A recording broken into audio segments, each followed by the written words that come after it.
Well, MC Bad Genius, who plays the bass and the piano, he used to do all these DJ sets at like weddings and bar mitzvahs and stuff. And he used to always play like slightly risky things. One day, I was at a wedding and I actually saw this insane guy. He had a very trimmed beard at that stage, but I saw this insane guy play the Sonics at a wedding.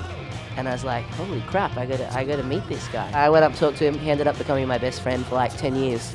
And eventually, like a couple of years ago, we're like, everyone else is doing it, let's put a three-piece together. MC Bad Genius.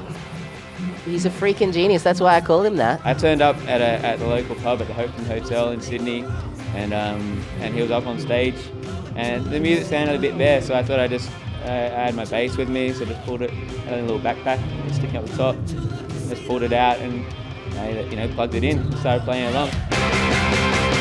What could possibly go wrong? What could possibly go wrong? What could possibly go wrong? Our record, Hopers for Hopers. So yeah, that will be our first proper release that you can go and get at the shop and whatnot. I went and bought this big old mixing desk that it was originally from Memphis, but I found it in this guy on the internet, of course. I didn't go there, but I found it in this guy's basement in Kansas. I wanted this particular mixing desk that they had at Motown, and I thought I'd never find one. I just Googled it, and bang, there it was. And it turns out it belonged to Chip Smoman, who was the producer from Stax Records, who produced like Green Onions and shit. And when he went away from Stax, because he had a money argument or something, when he went away from Stax, he went and he founded his own studio, American Sound Studios. He put this desk in it. He recorded Elvis, like Suspicious Minds, In the Ghetto, Dusty Springfield, Son of a Preacher Man, on my actual mixing desk. We got it for $2,000, and that's the recording cost of our album. We made all the rest ourselves, just with whatever we had. Tomorrow night, going to the casino. Tomorrow night. Sometimes Berkfinger will write something on a Sunday night, a wet night when he's lonely. Other times we'll be in the studio or rehearsing and something will come up. I tell the baker he does a pretty good job, and share the good news. I could be standing on the shadow of your ghost.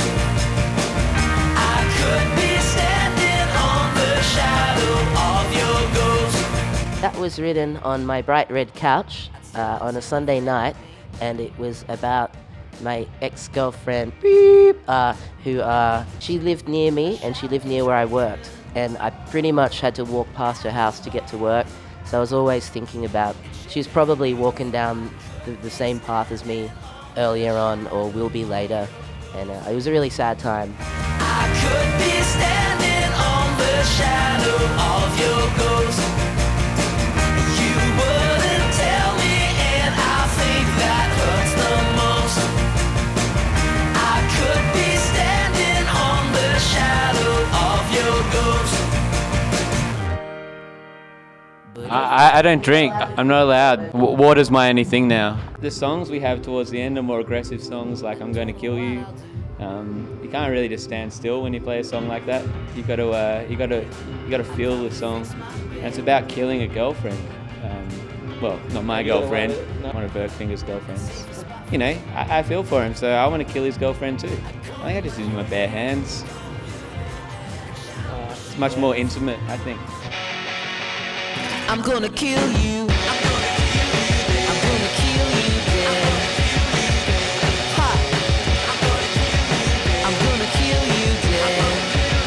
I'm gonna kill you dead tonight. I'm gonna kill you dead tonight. I'm gonna kill you dead tonight. I'm gonna kill you dead.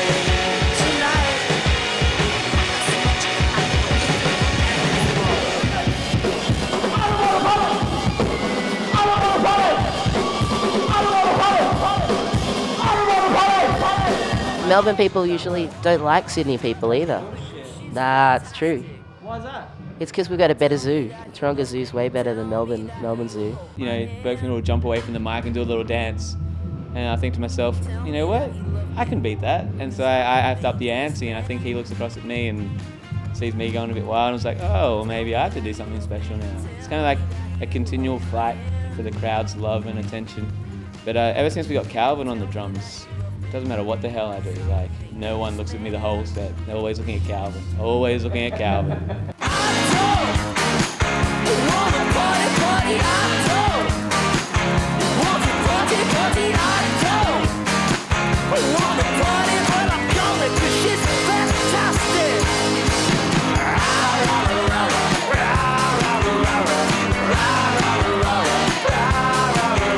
No, I joined last Wednesday. I came to Sydney in 1988.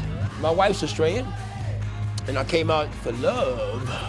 I do a lot of gigs around Sydney. I do a lot of like little funk gigs and stuff like that. And Simon and Joe, they came to some of my gigs, and they just said, "Man, we dig your shit." And I went, "Cool." And they hooked up. One day they called me, like a week ago, and they said, "Hey, Calvin, could you do some drumming for us?" And I said, "Cool, man, I'd love to." As a matter of fact, I just did Jimmy Barnes' video clips. I'm on his latest video clips.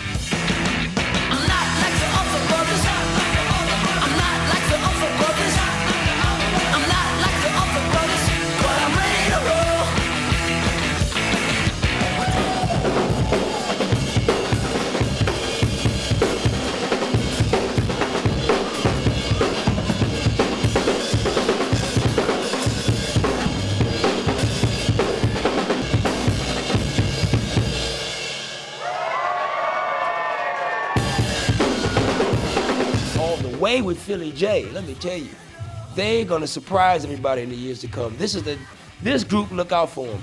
They are fantastic brothers. Fresh sound? Fresh, very fresh. And the album's coming out now is fantastic. And the stuff in the woodworks I heard, y'all won't believe it. I love them, really, I love them. They're really good cats.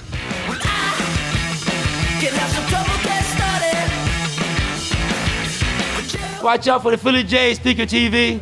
And I mean, we're coming at you strong. Look out. Okay.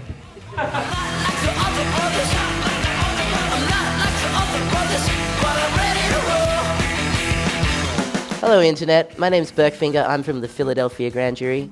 You're watching Speaker TV. Continue to do so.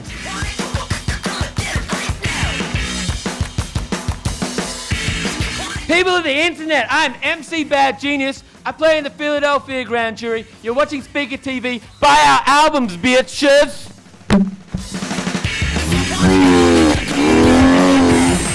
Speaker TV.